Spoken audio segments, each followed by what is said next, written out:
Hello students, how are you all? I hope everybody is fine. Today we are going to see about monoclonal antibody production. I hope you know about antibodies.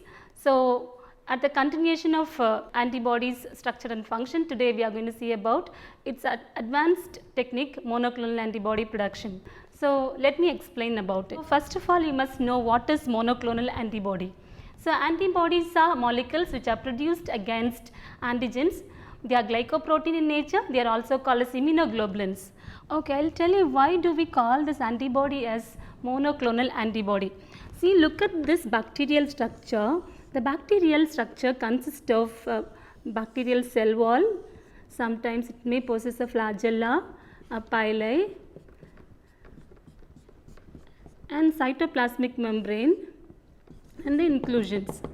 So when this pathogen enters inside your body, what happens is that our body will get provoked and the antibodies are going to be produced. Those antibodies will be for pili, for flagella, for cell wall, and so on so forth. That is polyclonal in nature. But what is the problem associated with a polyclonal antibody? These polyclonal antibodies are more suitable for the therapeutic purpose, whereas for the diagnosis it may cause biological false positive reaction. That is one reason why people thought of the production of monoclonal antibody. That monoclonal antibodies are nothing but antibodies produced against a single epitope. Say for example, this pili is one epitope, the flagella is another epitope. So the production of monoclonal antibody focuses on a specific epitope. So here we are going to isolate this epitope. We wanted to produce a specific antibody for each and every epitope. So after isolation, we are going to inject this antigen or antigenic determinant to a lab animal. There we are going to induce B lymphocyte production. Those B lymphocytes are going to be isolated, and further we are going to continue the process. We are going to see the process, how it is going to be proceeded. So the production of monoclonal antibody is by using a hybridoma technology. So the hybridoma technology means creation of hybrid cells. That is a simple thing. If you are going to create any hybrid cell, it is called as hybridoma technology, where we will be fusing two different cells, nucleus, and we will be creating a heterokaryon, and that will express two different characters. So we are going to see the steps of this monoclonal antibody production today and the key principle involving in it. Let me tell you about the discovery of monoclonal antibody.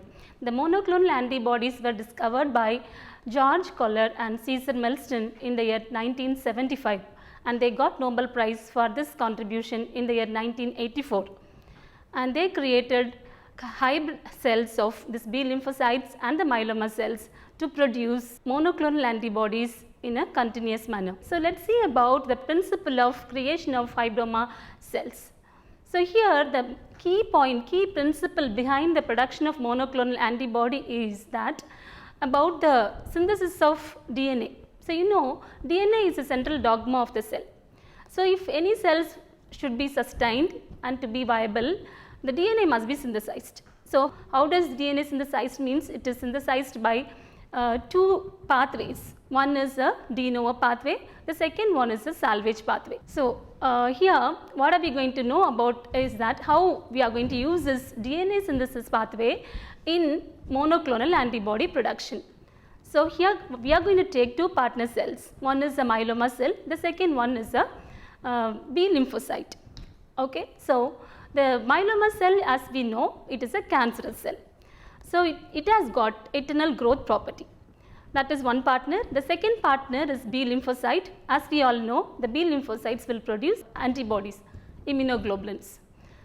But what is lacking there is it has got limited lifespan. It will live for only for a month's time, and then it will enter into apoptosis, that is programmed cell death. Okay. So but what is the difference between this myeloma cell and the B lymphocyte? Means myeloma cell is having eternal growth property. So we are going to make use of this property because we wanted to produce monoclonal antibody in a continuous manner. We wanted to have in a huge quantity for both diagnosis purpose as well as for therapeutic purpose. Okay, so what are we going to do is that we wanted to have the property of myeloma cell and the B lymphocytes monoclonal antibody production ability, but here we don't want to have the original character of the myeloma cell. So, what are we going to do? We are going to limit one's the ability. So, here we are purposely we are going to use a drug molecule called aminopterin, which will inhibit a pathway called de novo pathway. Okay. So, and in addition to that, we will be mutating that myeloma cell to make the cell to lack one particular key enzyme, that is SGPRT. That cell will be SGPRT minus cell. What does SGPRT means? That is hypoxanthine guanine phosphoribosyl transferase enzyme. That enzyme is needed for the nucleotide synthesis. So, we have used a particular mutating agent to mutate this gene in myeloma cell. So, now the myeloma cells will be having eternal growth property, at the same time it has become SGPRT minus. So, they cannot enter into de novo pathway. So, the other cell is there, that is we are B lymphocytes, which is lacking what? The eternal growth property, but they can undergo the regular path. So, we have chosen in such a way that only when these myeloma cell and the B lymphocyte fuses with each other, then when it forms a hybrid cell, it is going to live, it is going to sustain. Okay. So, usually what will happen in the de novo pathway, dihydrofolate will be converted into tetrahydrofolate, and then it is going to be converted into nucleotide purines. Okay. But here we have already started by using aminopterin, and now we have only one pathway, that is a salvage pathway, which needs an enzyme SGPRT, another enzyme thymidine kinase, and in addition to that, two substrates are needed, that is hypoxanthine and thymidine. Okay, so this is a key point of the principle of the monoclonal antibody production. So now let us see about the steps involved in the monoclonal antibody production. Okay, so in the monoclonal antibody production, as I have mentioned earlier, we are going to take partner cells. So one is a myeloma cell, the second one is a B lymphocyte. Okay, so now we are going to see about steps involved in the production of monoclonal antibody. So first step is immunization of the animal. As I have mentioned earlier, we need to have an isolated antigen, a pure antigen, that is going to be injected into the lab animal to induce the production of sensitized B lymphocytes. So first step is immunization of animal using an isolated pure antigen, for which you need to have a monoclonal antibody. Okay. So now we have selected a lab animal. To the lab animal, we have injected the pure form of an antigen. So when it enters inside the body of the animal, the body's lymphoid organs will get activated, and the B lymphocytes are going to be produced. And then from the animal's body, the B lymphocytes are going to be isolated, and that is going to be a partner 1, and the partner 2 is here myeloma cell. So the myeloma cell is a cancerous cell. That cell must be mutated to suppress the expression of an enzyme SGPRT, that is nothing but hypoxanthine guanine phosphoribosyl transferase enzyme. And then this partner 1, that is your B lymphocyte, and then the partner 2, the myeloma cells, are going to be fused with each other. So how will you fuse with each other? So the fusion will be carried out by using a chemical called polyethylene glycol. Earlier days they were using centivirus, nowadays we are not using it, we are using a standardized chemical polyethylene glycol, that is the fusion agent. So that will fuse these two cells with each other, but that is not 100% successful. Sometimes you may have myeloma cell fusion and B cell fusion, and sometimes we may get myeloma cell and the B lymphocyte fusion. That is only a heterokaryon which will possess two different cells nucleus. So now you have got a hybrid cell. So here you wanted to isolate only this hybrid cell. So how will you do that? That is the second step. The second step is you are going to select the heterokaryon. So the selection of heterokaryon will be done using a media called HAT medium. So, the HAT medium contains 3 important ingredients. What are those 3 important ingredients means? That is H stands for hypoxanthine, A stands for aminopterin, T stands for thymidine. HAT medium contains hypoxanthine, aminopterin and thymidine. So, why do you want to have this? Hypoxanthine means that is a substrate for the synthesis of nucleic acid, and the thymidine is also a substrate for the synthesis of nucleic acid, whereas the aminopterin is a drug which is going to prevent, inhibit de novo pathway, because we wanted to proceed only the salvage pathway, then only we can selectively get a heterokaryon in the further process. So, this is what is going to happen in the selection procedure. Only the heterokaryons, that is the hybrid cells, are going to be viable because you have already stopped the synthesis of DNA using de novo pathway, because that contains aminopterin. Only those cells which could able to continue the salvage pathway is going to survive, because here you should understand that only the hybrid cells can proceed the further step. Okay. So, then what are we going to do is that we are going to check the viability of the cell. So, those cells which are living is going to be selected and transferred into a tissue culture media.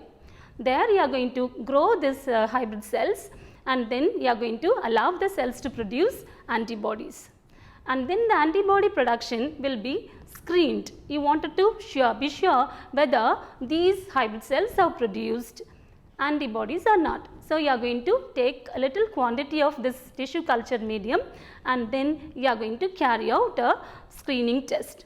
How will you do that? You need to have a specially made ELISA kit. ELISA is nothing but enzyme linked immunosorbent assay, that is a diagnostic tool usually used. So, here you are going to choose an ELISA technique to check whether the tissue culture vessel containing monoclonal antibody or not. Okay. So, first of all you must know it should be, the ELISA kit must be a specific one for the antigen which you have already used to immunize the animal.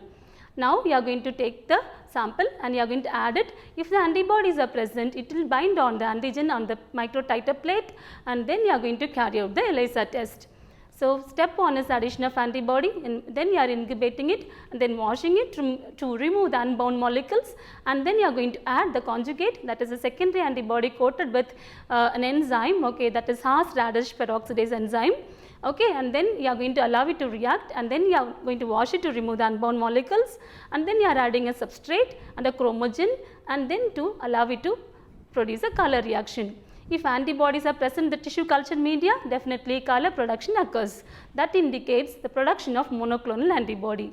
If you are satisfied with the previous step, and then you can proceed, you can expand the production of monoclonal antibody. So, how will you do that? You have many methods, like you can grow them even in a tissue culture media, and otherwise you can choose a lab animal called SCID mice. Okay, what is that? SCID mice means severe combined immunodeficient mice, where no immune cells will be present. Whatever the immune cells are injected, that will be recognized, and then that will start producing antibody. So, in that way you can produce murine monoclonal antibodies. So, this is the steps of production of monoclonal antibody. So, let us see about types of monoclonal antibodies, and there are many types. Okay, so, let us see one by one. The first one is murine monoclonal antibody. Okay, what is this murine monoclonal antibody means? The previous technique we have learned that it is completely produced in a mice. Okay, so you know it is a immunoglobulins are Y-shaped molecule. So, it will have a Fc portion and a Fab portion. Okay, so Fc is fragment crystallizable, and this portion is a fragment for antigen binding site, where specific site will be there for each antigen. And here actually one more specificity is that complementarity determining region. That is very, very important. That will be complementary to the antigen, which is a epitope. So, that will be interacting with each other. Okay, so here since it is completely produced in a mice, it is called as murine monoclonal antibody. Okay, So what is the problem with this murine monoclonal antibody is that, see, these kind of monoclonal antibodies can be very well used for diagnostic purpose, okay, for diagnosis of any kind of infectious agent or any disorders you can use this monoclonal antibody. But if you wanted to use it for therapeutic purpose, for treatment purpose, there you cannot use it. Why? Because this Fc portion is species specific, okay, it is species specific. So this protein sequence, okay, that will be differing from one species to other species. You cannot use this internally for the treatment purpose to the source of one species to other. What will happen if you use that? It will be rejected out, okay, otherwise it will be causing reaction, hypersensitivity reaction will be caused. Because it is entirely different, this portion will be considered as an alien or an antigen in the host. So it will be causing a reaction. So you cannot use this for therapeutic purpose. So what happened was, people thought of improvising it. Then they created a chimeric monoclonal antibody. So what is this chimeric monoclonal antibody means? See, they got a portion, the Fc portion of a human origin and the entire Fab portion of a murine origin. So it consists of two things, a portion of a human and a portion of a murine, a mice origin. So it is a combination of two different resources. Hence it is called as chimeric monoclonal antibody. And but still, anyway, it is having a portion, this portion just beneath this complementarity determining region, there is a constant region, the Fab2, that also causing a kind of a hypersensitivity reaction. So we cannot use it. Even a chimeric monoclonal antibody cannot be used for the therapeutic purpose. So people thought of using a humanized, more of humanized monoclonal antibody. So there they took only the portion of this complementarity determining region from the murine origin and the rest all are from the human. This type of monoclonal antibody is called as humanized monoclonal antibody. And but even people were not satisfied, they wanted to have a complete human monoclonal antibody. Now we have achieved to have a human monoclonal antibody, completely it is from the human origin using a gene library. They are using a gene library, okay. So the gene for the Fc portion and the gene for the Fab will be taken and then it will be fused, and then in the eukaryotic expression system the complete genome is going to be expressed, and then now we have got a human monoclonal antibody production strategy. That is a recent advancement of this monoclonal antibody production, okay. So this is about types of monoclonal antibody. Now come to this applications of monoclonal antibody. So as I have already mentioned, the applications are very wider, okay. So this monoclonal antibodies can be used for both diagnosis as well as for treatment, okay. So for diagnosis, it can be used to detect protein of interest either by blotting or immunofluorescence. So wherever you wanted to have a monoclonal antibody, even in the ELISA technique, you can have it. It can be used to detect any kind of protein, any kind of antigen, that may be a bacterial pathogen or viral or fungal, okay, whatever it is that can be detected. You wanted to have monoclonal antibody, that is all. And you can detect any kind of cardiovascular diseases, any other advanced deep vein thrombosis, and any metastatic cancers can be detected, and all that diagnosis part. So for therapeutic purpose, as I have already mentioned, it can be used to treat cancer, okay, and treat autoimmune disorders, and to control during organ transplantation what happens is that even a minor allelic differences will lead to rejection, that can be suppressed, okay. So all that can be sorted out using this monoclonal antibodies.